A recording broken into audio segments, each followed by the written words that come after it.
My husband thinks I am just a pretty decoration living off his pharmaceutical empire. He left me bleeding in a crushed car to enjoy a five-star dinner with his mistress. But as I stare at the hospital ceiling, he has forgotten one crucial detail. I am not just his wife. I am the anonymous ghostwriter behind the algorithm that made him billions, and while he toasts to his freedom, I am already serving his dessert. My name is Elena Vance, and I am 32 years old. The first thing I felt was the throbbing ache in my ribs, a sharp reminder of the guardrail my car had kissed intimately 3 hours ago. I was lying in a sterile room at a hospital on the outskirts of Boston, listening to the rhythmic beeping of a monitor that seemed surprised I was still alive. The air smelled of antiseptic and neglect. The memory of the crash was blurry, but the memory of the phone call was crystal clear. I had dialed Marcus while hanging upside down in the wreckage, the metallic taste of fear coating my tongue. Marcus. Please. I had gasped into the phone, my vision swimming. I think. The car is crushing me. I can't move my legs. There was a pause on the line. Then, his voice came through, devoid of panic, smooth and detached. I am in a meeting. Elena. Call 911. Then came the sound that shattered my femur more effectively than the impact. It was a woman's high-pitched, champagne-induced giggle from the passenger seat. Is that the wifey the voice had teased? Hush, Marcus had whispered, before the line went dead. A nurse bustled in, checking my IV with practiced efficiency. Mrs. Sterling, we reached your husband. He said he is tied up in a critical merger discussion and cannot leave until tomorrow morning. He asked us to keep you comfortable. I did not cry. I reached for my cracked phone and opened the tracking app I had installed on his Porsche months ago. The blinking blue dot was not at his office tower. It was at Le Miel, the city's most exclusive French restaurant. He was not merging companies. He was merging courses of foie gras with Vanessa, his director of marketing. The pain in my chest shifted. It was no longer about the broken ribs or the concussion. It was the cold realization that my death would have been convenient for him. A grieving widower inherits everything. He did not just want an affair. He wanted the billion-dollar pharmaceutical empire I helped him build, without the wife who knew where the skeletons were buried. He wanted me to die in that ditch. Bring me the discharge papers, I told the doctor 10 minutes later. Mrs. Sterling, you have a concussion and 2 fractured ribs. You need observation for at least 48 hours, the doctor argued, looking at my chart. I am leaving, I said, my voice raspy but steady. I will sign the waiver. I signed the forms with a shaky hand, pulling my heavy wool coat tight to hide the bandages and the bloodstains on my blouse. The taxi ride to the Sterling estate was quiet. I walked into the foyer, and the silence of the house hit me harder than the cold. I looked at the massive portrait of us above the fireplace. Marcus looked like a king. I looked like his accessory. For 7 years, I had played the part of the useless, pretty wife. I had let him take credit for the algorithm I wrote. I had let the world believe I was nothing more than a socialite who got lucky. That performance ended tonight. I bypassed the master bedroom and went straight to his study. I did not throw books or smash his expensive Scotch collection. I walked to the brass desk lamp.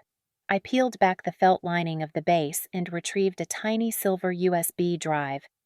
I had taped it there 5 years ago as an insurance policy I hoped I would never need.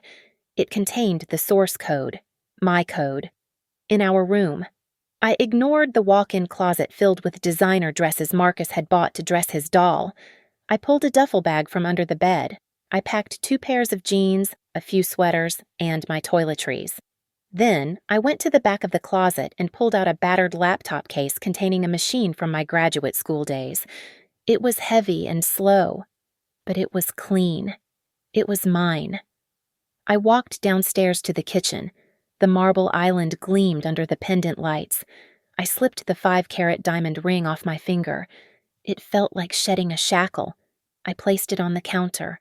Beside it, I placed the hospital bill for $5,000, which I had deliberately left unpaid.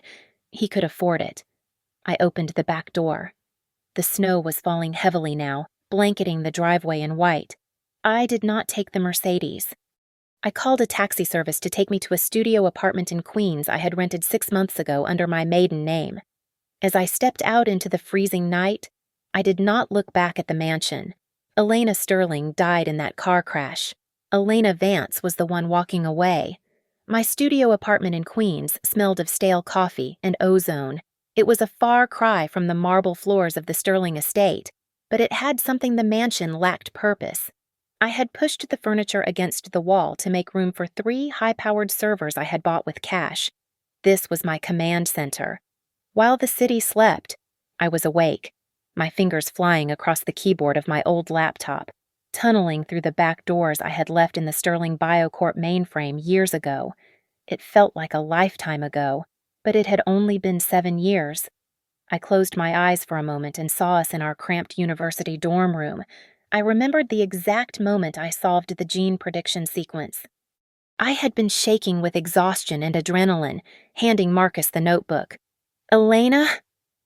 "My God," Marcus had whispered, looking at the equations as if they were holy scripture. "This changes everything, but you know how the industry is. They will eat you alive.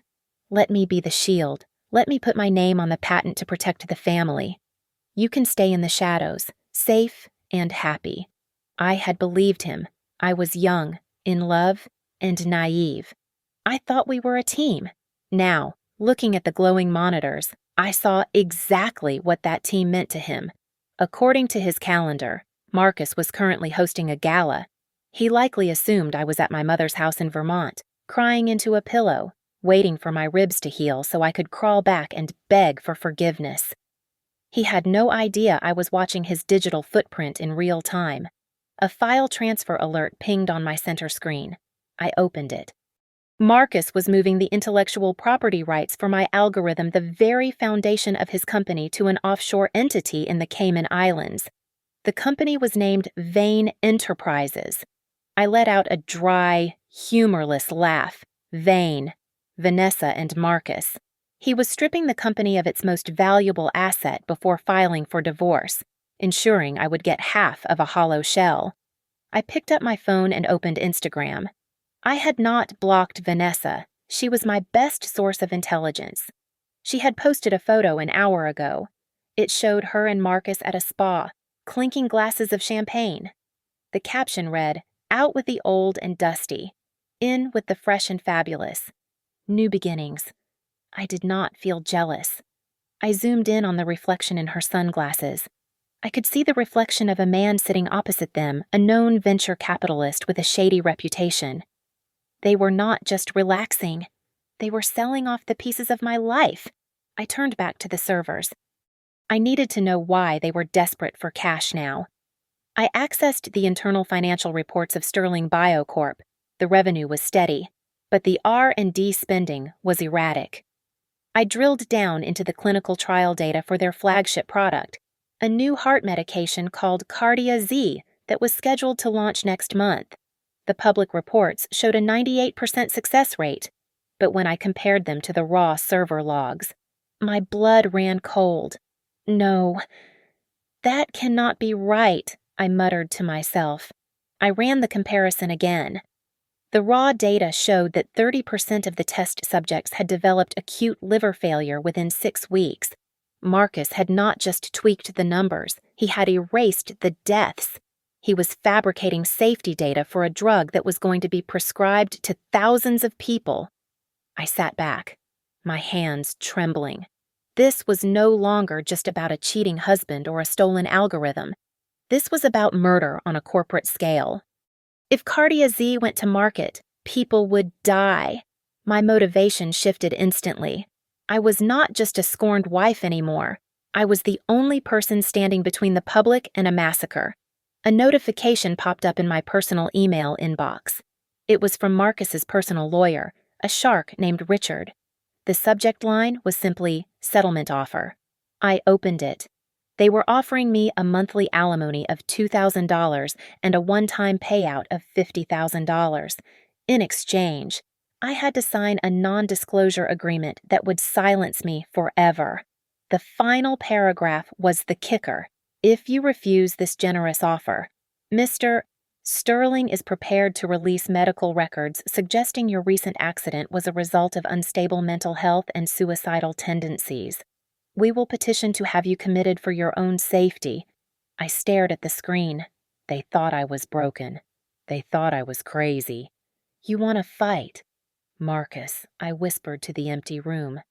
I will give you a war. I knew I could not dismantle an empire alone. I needed a ghost, someone Marcus had buried but who was still haunting the edges of his world. I found Professor Eris Thorne in the basement of the Boston Public Library, sorting through dusty archives. He had been the brilliant mind who taught me everything I knew about computational biology, until Marcus fired him for daring to question the ethical shortcuts in our early trials. He looked up as I approached his desk, his eyes narrowing behind thick glasses.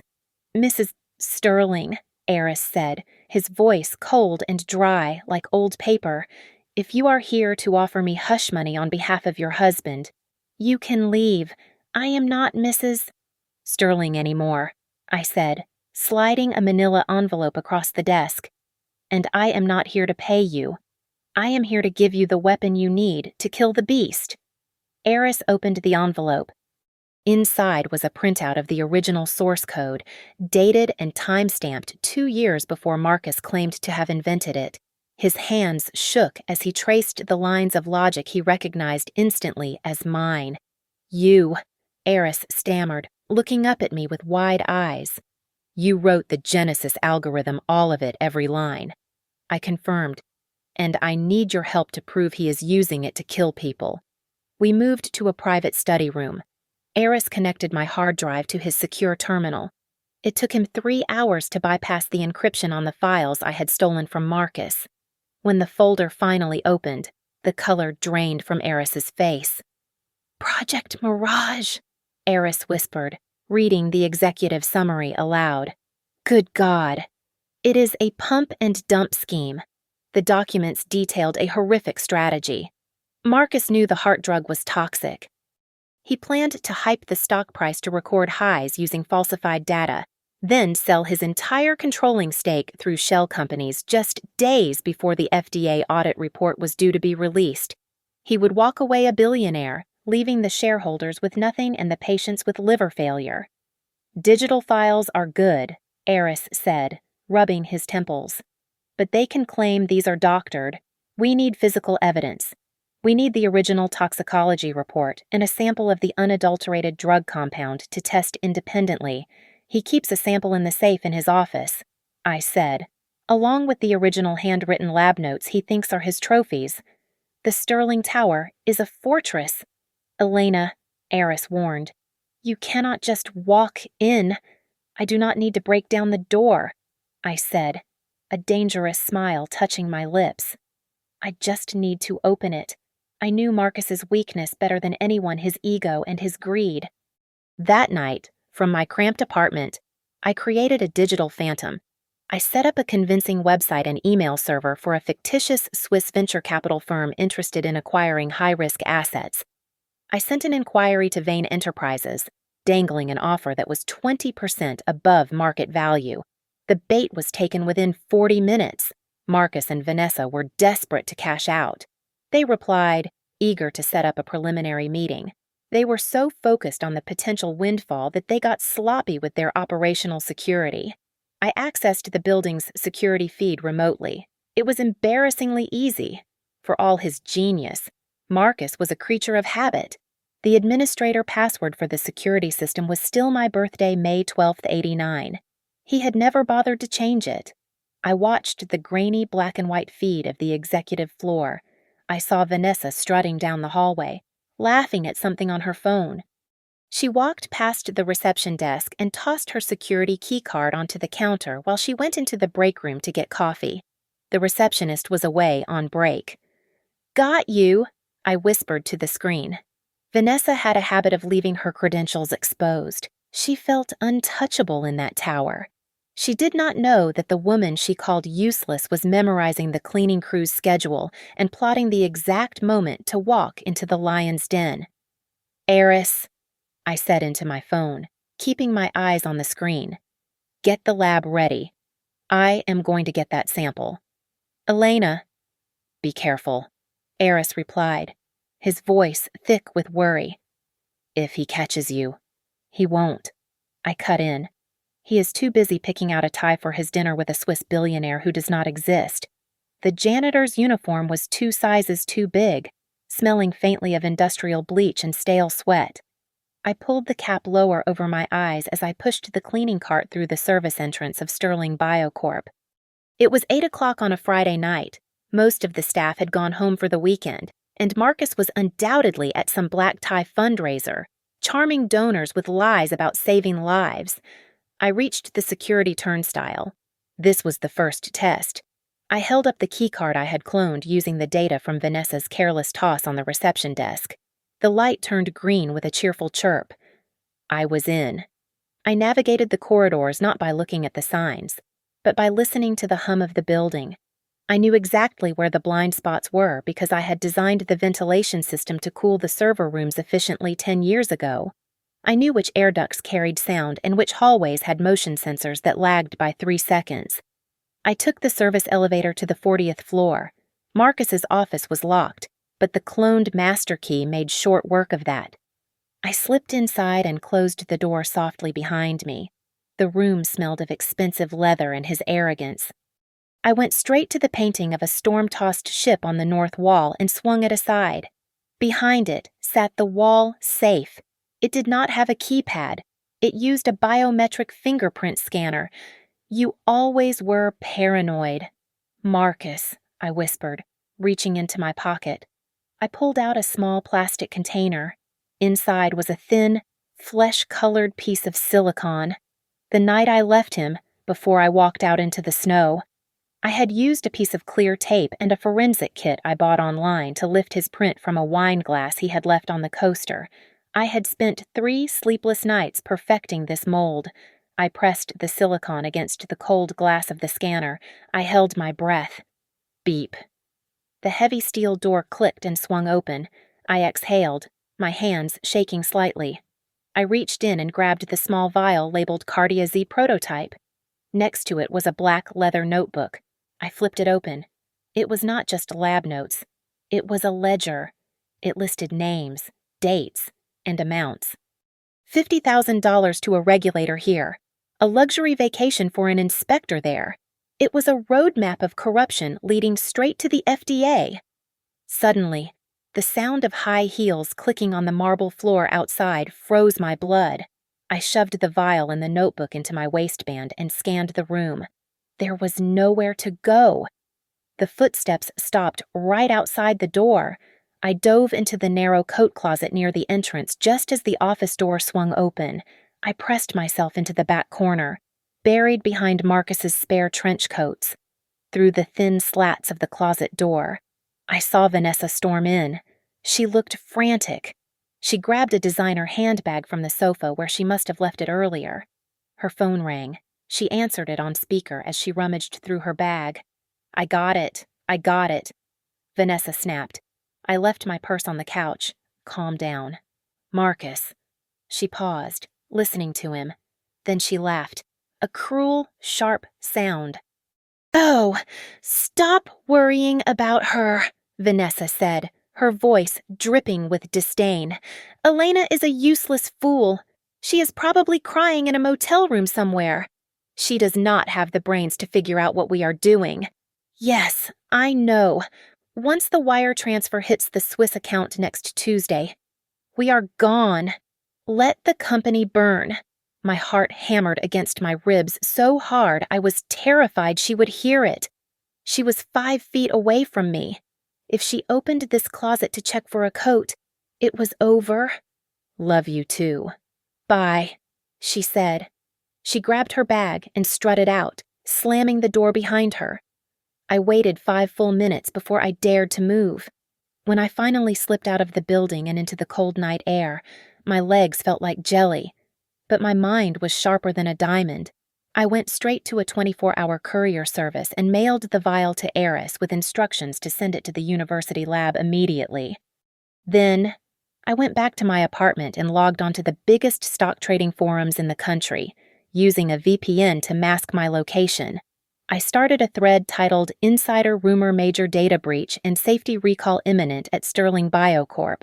I watched as the views climbed from 10 to 10,000 in an hour. The pre-market trading chatter began to panic. The stock price took a slight dip in the after-hours trading. My phone buzzed. It was Marcus. He was calling me for the first time in days. He must have seen the rumors. He was scared. I stared at his name on the screen. I did not answer. Instead, I typed a simple text message. Do not forget our anniversary dinner tomorrow. I hit send and turned off my phone. The game was on. The voicemail Marcus left me was a masterclass in narcissism. I listened to it over a cup of black coffee, my pulse resting at a steady 60 beats per minute. Elena. You pathetic creature. His voice sneered through the speaker, thick with disdain. You want dinner? Fine. Come to Limiel tomorrow night. But do not expect a romantic reunion. I am bringing Vanessa so you can sign the divorce papers in front of the woman who is actually worthy of my time. Do not be late. He thought I was begging. He thought I was trying to salvage our marriage on our 7th anniversary. He had no idea that I was not planning a reconciliation. I was planning an execution. My laptop chimed. It was the secure email from Eris. The subject line was simply the truth. I opened the attachment. The independent toxicology report from the university lab was damning. The chemical composition of the drug Marcus was about to sell matched the toxic samples perfectly. The conclusion was written in bold red letters. Causes acute liver failure in 30% of subjects within 45 days of initial dosage. 30%. That was not a side effect. That was a call. I spent the next 4 hours assembling the weapon. I compiled a dossier that was exactly 200 pages long. It contained everything. I included the original timestamps of my source code to prove he stole the intellectual property. I attached the recovered emails between Marcus and the Cayman Islands Shell Company. I included the photos of the ledger I had found in his safe, listing every bribe paid to FDA officials. Finally, I attached Eris's toxicology report. I drafted a single email with the subject line, Evidence of Massive Fraud and Endangerment at Sterling Biocorp. I added 3 recipients, the Securities and Exchange Commission, the Federal Bureau of Investigation, and the investigative desk of the New York Times. I did not hit send immediately. Instead, I set a timer. The email was scheduled to deploy automatically at exactly 8 o'clock in the evening tomorrow night. That would be right in the middle of our appetizers. With the trap set, I needed the right costume. I walked into a high-end boutique in Manhattan and went straight to the rack of evening gowns. Marcus had always forbidden me from wearing red. He said it was too loud, too aggressive, and that it distracted people from looking at him. I bought a floor-length gown in the deepest, bloodiest shade of scarlet I could find. It was backless and sharp enough to cut glass. My next stop was the office of Patricia King, a shark of a lawyer whom I had retained months ago using my maiden name. She reviewed the asset transfer documents I handed her. You are moving a significant amount of capital. Elena, Patricia noted, tapping her pen on the desk. Are you sure you want to liquidate your personal savings entirely? Every penny, I said. Transfer it to the brokerage account.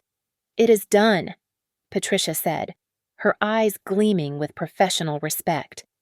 Marcus has no idea this account exists.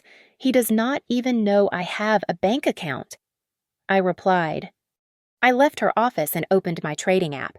I had accumulated nearly $200,000 over the years from freelance coding jobs I did, while Marcus thought I was shopping. I took that sum and leveraged it to the maximum allowed limit. I placed a short sell order on Sterling Biocorp stock. I was betting everything I owned that the company would crash. If I was wrong, I would be destitute. But I was not wrong. My phone buzzed again. It was the private investigator I had hired to tail Marcus. Target has confirmed a reservation for 3 at Le Miel for 7:30 tomorrow night. The text read, "He requested the center table. Of course he did. He wanted an audience for my humiliation." I went back to my tiny apartment and crawled into the narrow bed. Outside, the wind howled through the alleyways of Queens. Across the river, in our penthouse, I knew Marcus was pacing the floor, screaming at his public relations team to bury the rumors I had started online. He would be sweating, anxious, and exhausted. I pulled the duvet up to my chin. For the first time in 7 years, I did not need a sleeping pill. I closed my eyes and fell into a deep, dreamless sleep, resting up for the funeral of my husband's career. Marcus and Vanessa prepared for dinner as if they were preparing to ascend a throne.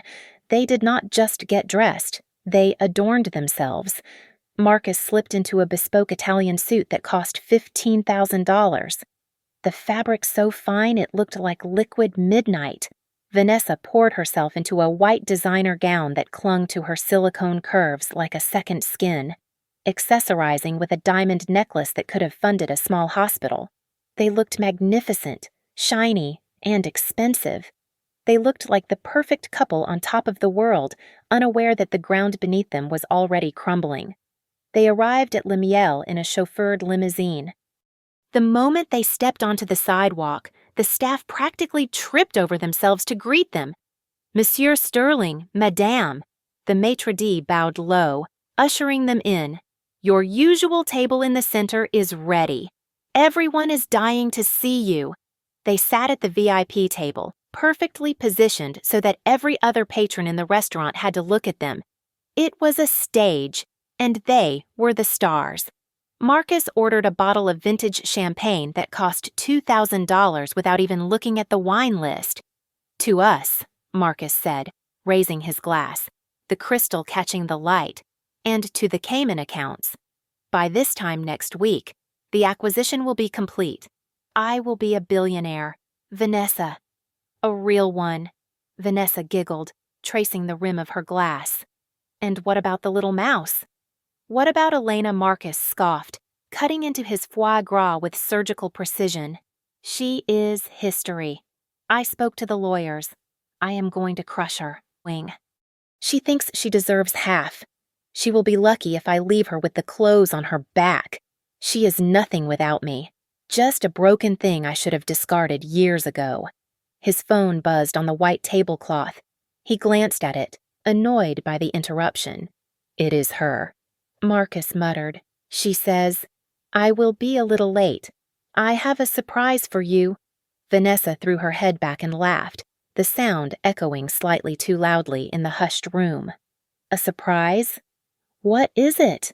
A handwritten poem about how sorry she is? Or maybe she is bringing the divorce papers stained with her tears. God, she is so pathetic." 2 blocks away, the atmosphere was very different. I was sitting in the back of a rented surveillance van that smelled faintly of old fast food and diesel. My laptop was open on my knees, the screen glowing in the darkness. I was not looking at a mirror. I was looking at a live feed from the security cameras inside Le Miel. I had hijacked their Wi-Fi network 10 minutes ago. I watched Marcus laugh. I watched Vanessa mock me. They looked so small on my screen. Pixelated puppets dancing on strings they did not know I was holding. I checked the time. It was exactly 7:55 in the evening. "Enjoy the champagne." "Marcus," I whispered to the screen, "it is the last thing you will ever taste as a free man." I opened the draft email I had prepared. The recipient list included every single member of the Sterling BioCorp Board of Directors. The subject line was, "Urgent evidence of embezzlement and clinical fraud." The body of the email was short, but the attachments were heavy. I had included the ledger of bribes, the falsified safety data, and the pièce de résistance, the audio file of Vanessa in the office, explicitly admitting to the plan to drain the company accounts and run to Switzerland. I pressed the enter key, sent, on the screen. I saw the reaction almost instantly. Not from Marcus, but from the world around him, inside the restaurant. Phones started lighting up at other tables. People were checking notifications. The board members were likely calling each other right now. Then, Marcus's phone began to vibrate.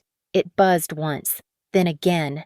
Then it began a continuous angry dance on the table as calls and texts flooded in simultaneously.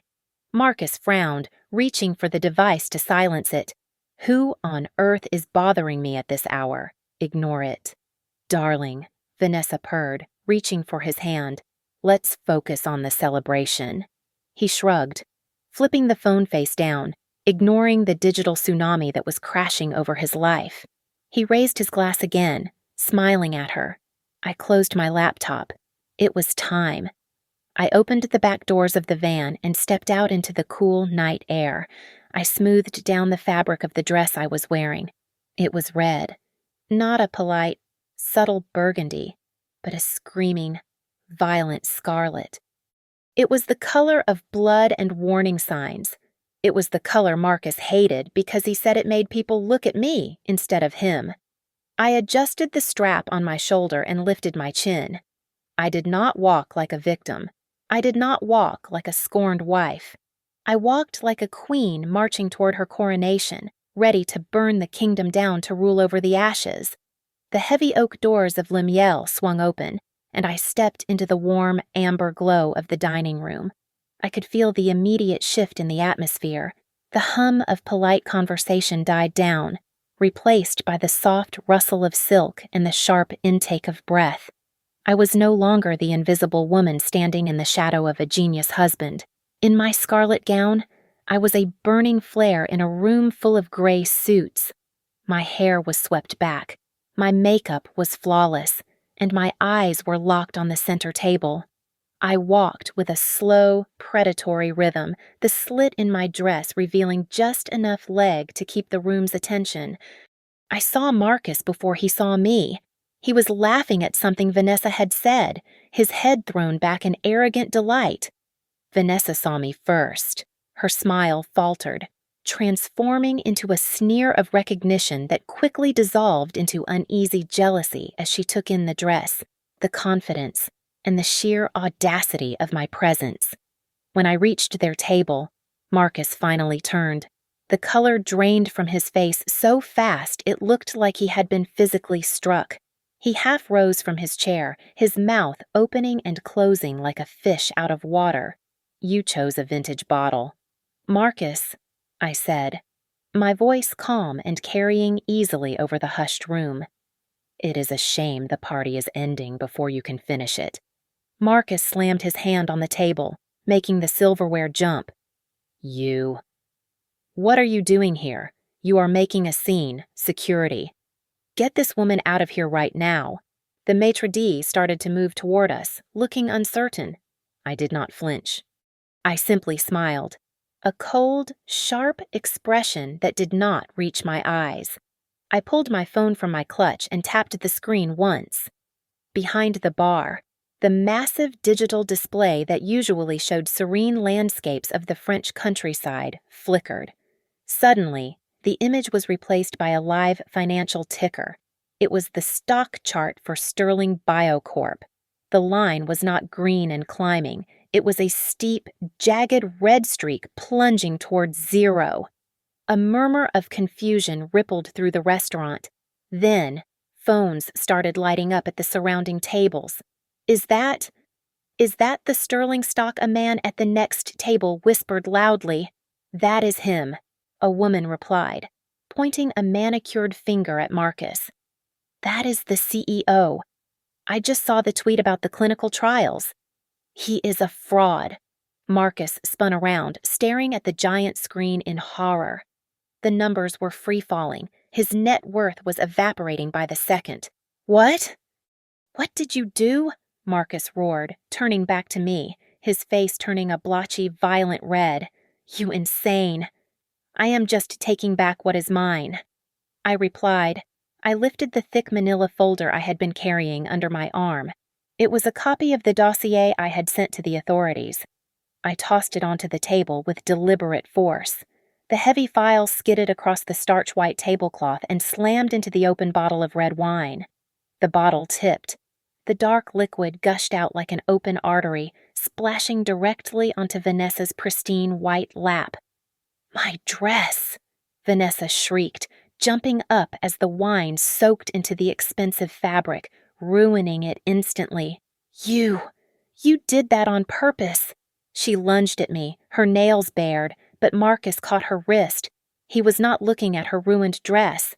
He was staring at the label on the file folder, now stained with wine, but still legible. Level 1 clinical trial fraud evidence and embezzlement records. Elena. Marcus gasped, his voice trembling. You cannot do this. It is already done," I said. At that exact moment, Marcus's phone on the table began to ring. It was a shrill, demanding sound that cut through the tension. He looked down. The caller ID flashed a name that made his knees buckle. Chairman of the board. He picked it up with a shaking hand, holding it to his ear. "Sir, I can explain." Marcus started, his voice weak. He listened for 3 seconds. The color that had returned to his face drained away again, leaving him looking gray and old. "Fired," Marcus whispered, the word barely audible. "Effective." Immediately, he dropped the phone. It clattered onto the wet tablecloth, lying there like a dead insect. I looked down at him, at the man who had left me to die in the snow, and I felt absolutely nothing but the cool satisfaction of the equation finally balanced.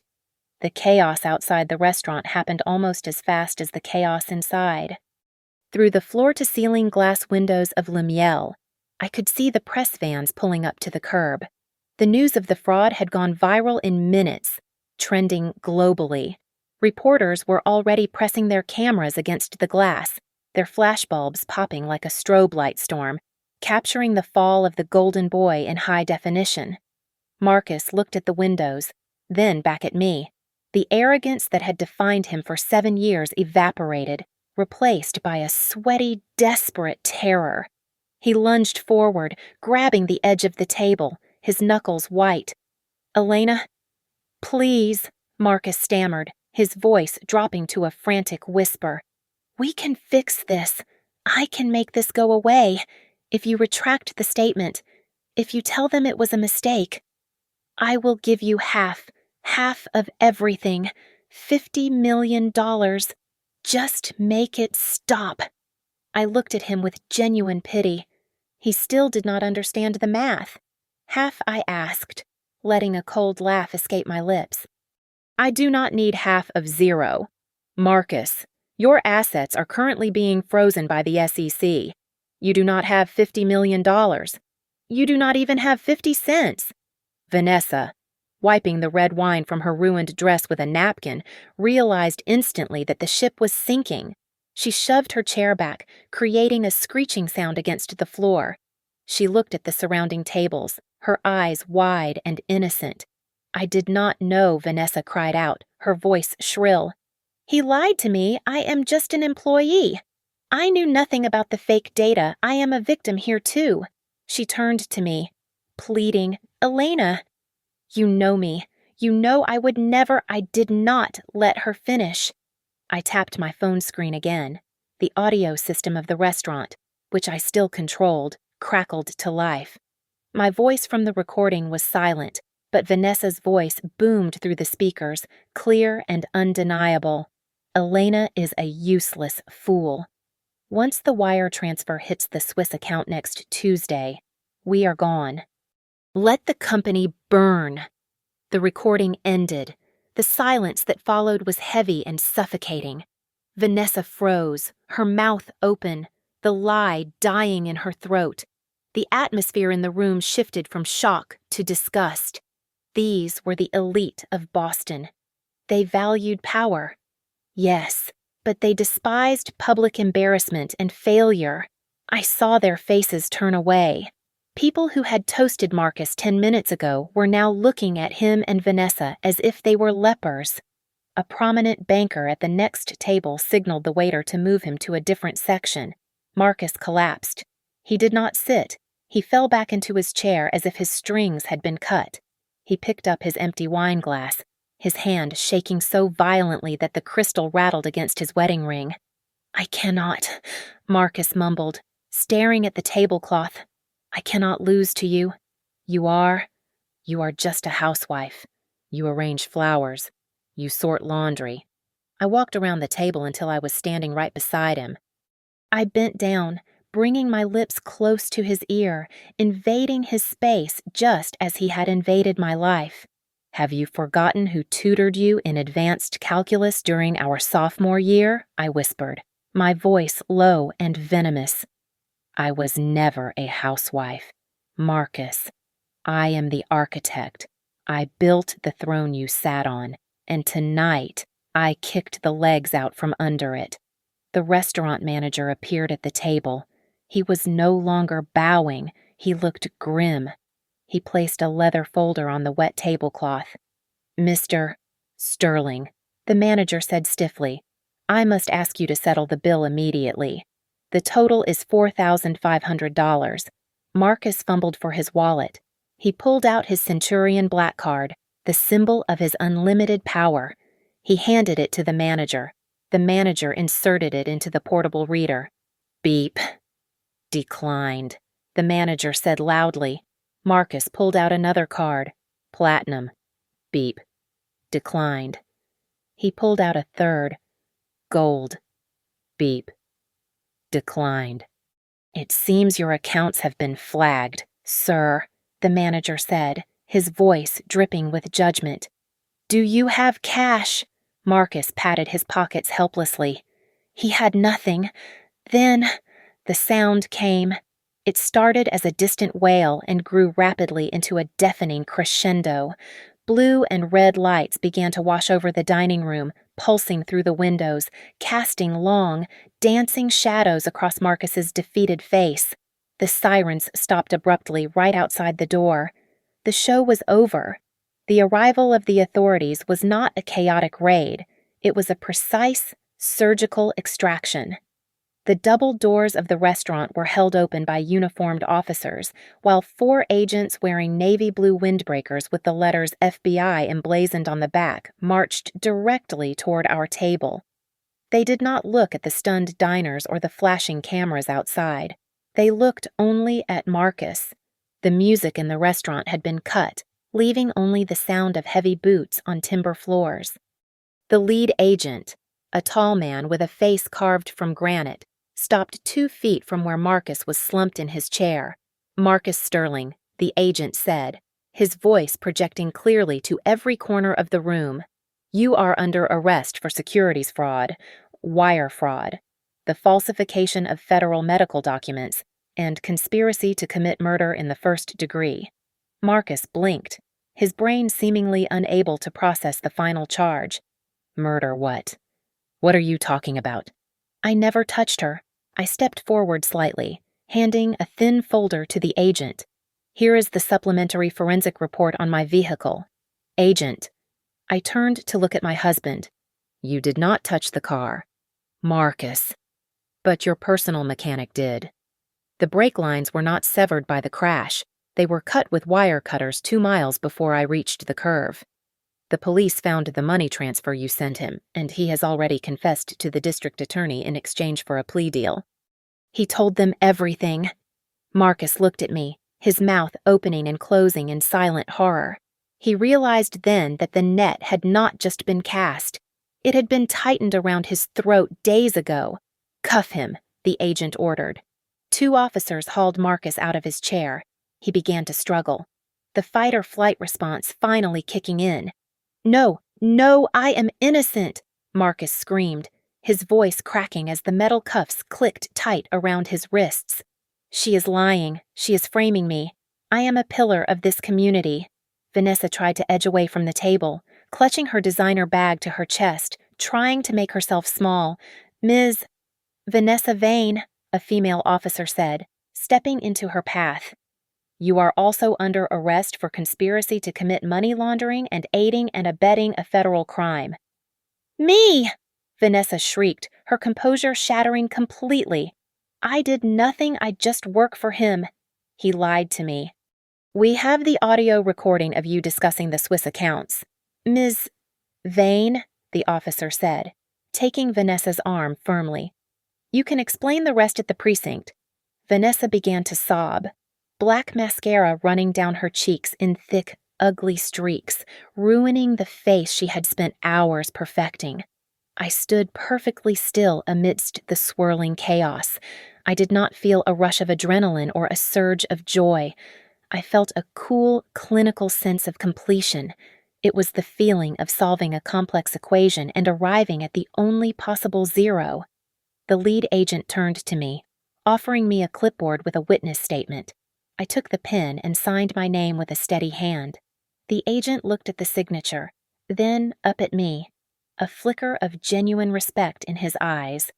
We have been trying to build a case against Sterling for 2 years, but he covered his tracks too well. You handed us everything we needed in a single email. You did the work of an entire bureau in 6 months. Mrs. Vance? I handed the clipboard back to him and smoothed the silk of my red dress. It is Miss Hawthorne, I corrected him softly, reclaiming the name of the grandmother who had taught me to read numbers before I could read words. And I was just cleaning up my own mess. Agent... The officers began to march Marcus toward the exit. As they dragged him past me, he twisted his head around to look at me one last time. There was no anger left in his eyes, only a profound, terrifying realization. He was looking at me not as his wife or his victim, but as the stranger who had been sleeping in his bed, the superior intellect he had foolishly underestimated. Elena, he whispered, the name dying on his lips as they shoved him through the doors and into the back of a waiting cruiser. The restaurant was silent again, save for the murmurs of the crowd. The manager was still standing there, holding the bill, looking terrified that he would be left with the debt. I reached into my clutch and pulled out a black credit card. It was not a supplementary card linked to Marcus. It was my own, issued by a private bank that morning. Put the champagne on his tab. I told the manager, my voice calm. I will pay for my own dinner. I tapped the card, waited for the approval beep, and signed the receipt. I turned and walked toward the door. Outside. The night was lit up by the strobing red and blue lights of justice and the blinding white flashes of the paparazzi. I stepped out into the glare, not shielding my face, but walking straight through it. The next morning, the sun rose over a city that was plastered with my husband's face. The headlines were brutal. Sterling Empire Crumbles was the banner on the front page of the Times.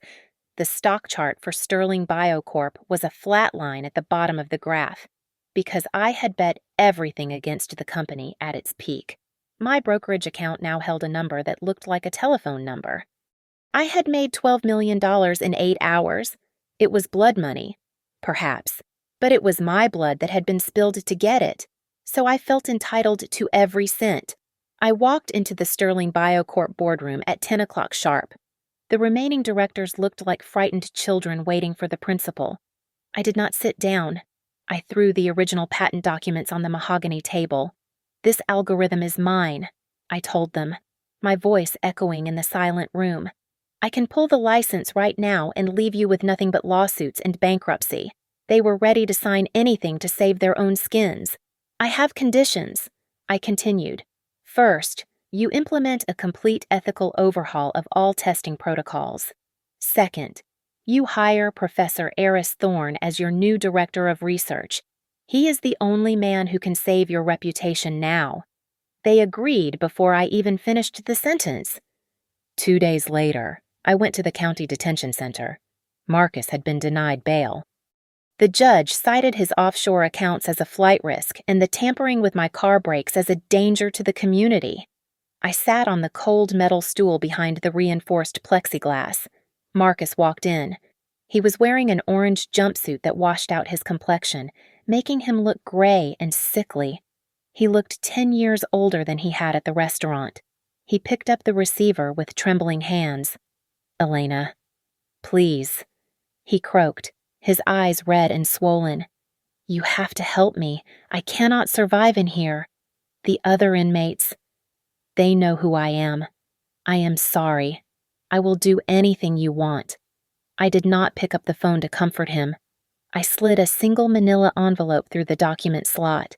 Inside was the divorce papers, already signed, and a high-resolution photograph of my car twisted around the guardrail in the snow. Look at it. I commanded him through the glass.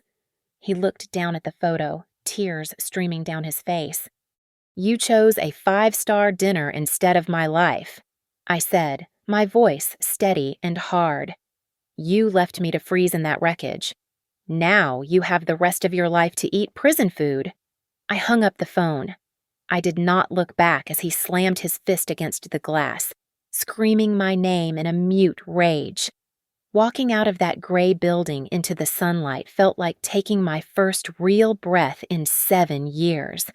The heavy cloak of being Mrs. Sterling was gone. I was light. I did not keep the $12 million for yachts or jewelry.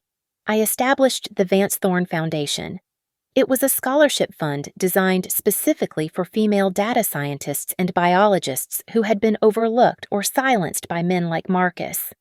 I wanted to make sure no other genius girl ever had to hide her name to protect a fragile male ego. A month later, I stood on the balcony of a beach house in Maine. The ocean stretched out before me, vast and indifferent. The wind whipped my hair across my face, but I did not brush it away. I smiled. For the first time, I was not a ghostwriter. I was not a victim. I was the author of my own story, and the next chapter was going to be extraordinary. Thank you so much for listening to my story. I would love to know where you are tuning in from, so please drop a comment below and let's chat.